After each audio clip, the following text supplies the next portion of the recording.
Hi everyone, this is Lulu, and in this video we'll be painting the Winter Wonderland ornament plate. As always, all of our supplies will be listed on the lesson plan, so let's get started. To begin, we're going to use a damp sponge to paint the center of the plate with 1 to 2 coats of peach fuzz. And as you see, I'm just kind of loading my sponge with paint and then just gently wiping it over the surface. Once I'm done with the center, I'm going to use the same sponge but on another side, and I'm going to paint the border of the plate with 1 to 2 coats of peachy keen. As you see, I kind of blend those two colors up as I'm painting them along, just to ensure that they have a nice transition between one color and the next. So now I'm going to set the plate aside to dry, and while the plate dries, I'm going to use a pencil to trace the image on the lesson plan onto tissue paper. And to trace, the process is really simple. Just place a tissue sheet on top of the printed image and just follow along the lines using a pencil.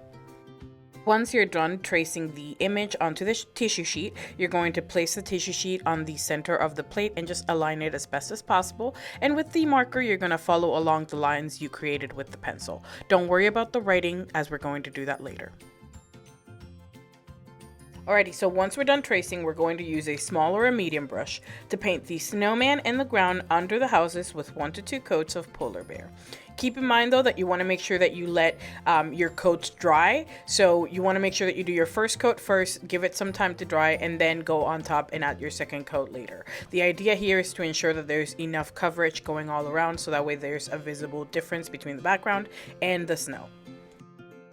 Next, we're going to use masking tape to cover the border or edges of the middle house, as you see here. Then we're going to use the detail brush in 1 to 2 coats of In the Pink to paint the house.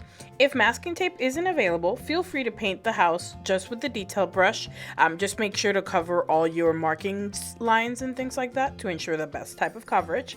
Then, I also wanted to note here that I'm painting the window frame and the T in the middle, leaving the space inside the window peach fuzz. This will create a nice difference between the foreground and the background. And then at the end, don't forget to remove the masking tape. Next, we're going to paint the roof of the house to the right and the roof and the chimney above the middle house. So for this, we're going to use masking tape to cover all 4 sides. If you don't have masking tape, you can just use the detail brush. And for this section, we're going to be using 2 coats of Ornament. So if you're using masking tape, you can use a round brush. Just make sure to let the paint dry in between coats. And if you're using the detail brush, 1 to 2 passes is enough. And then that's it. And then once you are done with that, let that dry a little and then remove the masking tape.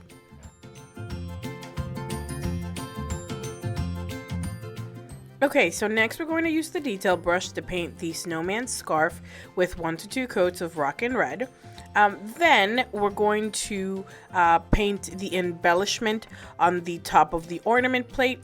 You can start off by using the detail brush and then switching out to a medium brush and painting 1 to 2 coats of that Rockin' Red over the top and bottom. Now I'm going to use the detail brush to paint the remainder of the houses.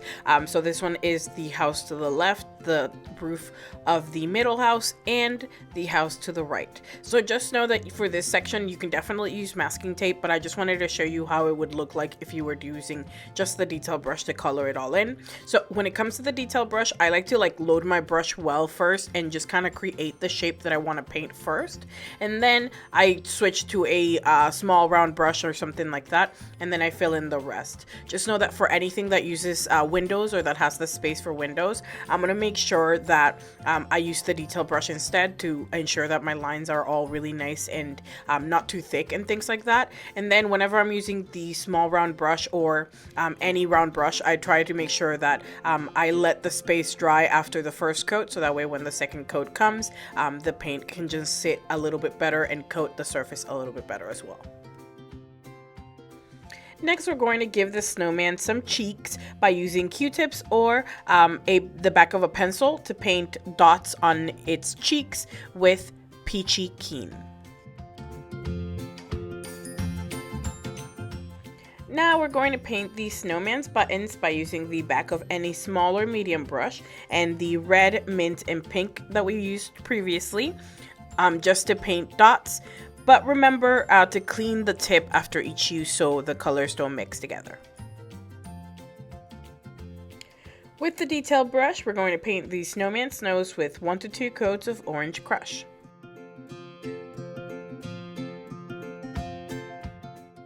Next, we're going to rinse off our detail brush really well, and with it, we're going to paint the snow above the roofs and the chimney with 2 coats of polar bear, and remember to let the coats dry in between.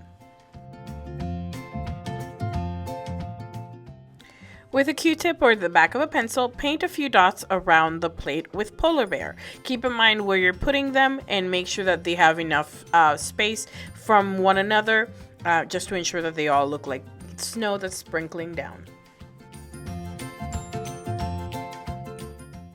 So next, I'm going to use a small brush to paint the shadow underneath the snowman, and then the large shadow that curves on the front with 1 to 2 coats of Tahiti teal.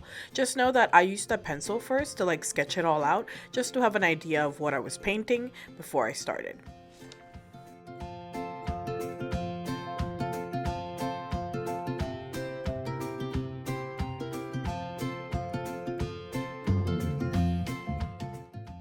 Now I'm going to switch to a detail brush and I'm going to paint the shadows under the snow on the roofs with a few coats of that same Tahiti teal color.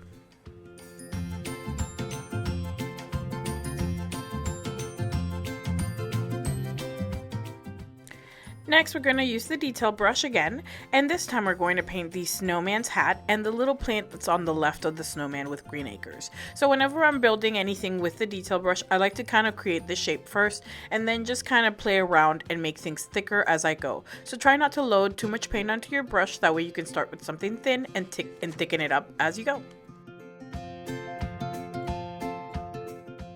Next, let's rinse off the detail brush, and with it, let's paint the heart above the tall house on the left, the puffy ball on the snowman's hat, and the fence on the right with 2 coats of Simply Cinnamon. So as you see, I use the same technique when I'm using the detail brush, kind of creating my shapes and then just filling them in. When it comes to the little fence, I like to build my fence shapes first, and then once I have the fences painted and 1 to 2 coats added, then I'm going to add the lines that cross through them.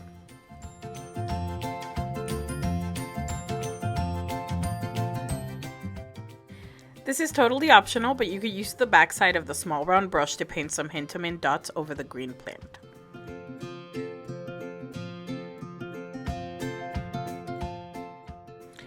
After we're done with that, we're going to clean off the tip of that brush, and then we're going to use it to paint the snowman's eyes and the dots on his mouth with black lab.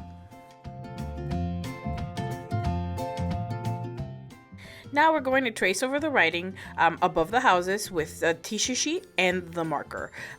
This is just the same way we did the houses. All I'm doing is just making sure that I cut my piece to make it so that way it doesn't touch anything wet and lets everything else dry in the meantime.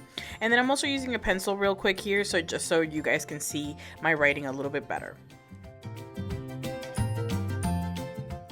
Now I'm going to paint in my writing using the detail brush and black lab. So again, when it comes to the detail brush, I just highly suggest that you don't overload your brush. Make sure that you start thin and then you thicken up your strokes as you go. I like to kind of build my shapes first, or my letters, as kind of how I build my shapes is kind of the same concept for me. So I'm kind of painting in the letters. So as you see, I'll always create the shape and then I'll thicken it up afterwards. And then I do one final go through and make sure that everything is even on its thickness and on its weights. I also adjust all my letters and things like that, so if there's anything that doesn't sit right with me, then I'll go in and adjust it after I've created all my letters and things like that. So technically you're kind of painting in the letters, and as you see here, this is my time to make things look better. So after I've built them all up, then I go in with the finer brush and I try to take my time a little bit, just to make sure that all my lines are nice and thick and thin and things like that.